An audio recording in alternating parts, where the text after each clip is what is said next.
Assalomu alaykum. Bu videoda taqilib qolgan tor bekatlardagi mazmunlarni qayta ko'rish usuli tunishtirildi. Ikki qadamdan tarkib topdi. Birinchi bosqichda biz ko'makchi bo'lgan tor bekatning Wayback Machine archive.org degan tor bekatdagi saqlangan arxivini tepish. Google'ning izlash ramkasiga biz Wayback Machine deb yozgan vaqtimizda bizga bu tor bekatni chiqarib berdi. archive.org.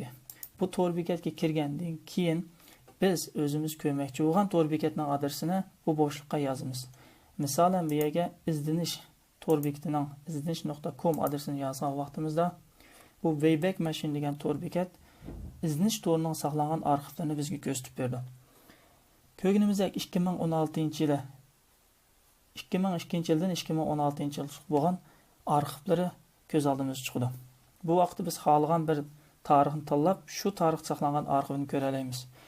Ikkinchi bosqichda bu tarixlarning ichidan eng yaxshi sifatli saqlangan arxivni tanlab chiqamiz. Masalan, 6-oyning 7-kundagi tarixni tanlagan chog'imizda ko'z oldimizga shu tarixdagi izdinish torining mukammal bo'lgan bir nusxasi chiqdi. Munbar, xabar, fan texnika, har xil sahifalar degandek. Bu yaxshi echilmagan vaqtda boshqa tarixlarni bu ustidagi knopkalar orqali tanishish orqali yaxshi saqlangan, sifatli saqlangan arxivini topib chiqa olamiz va ichidagi mazmunlarni qutuldirib qola olamiz.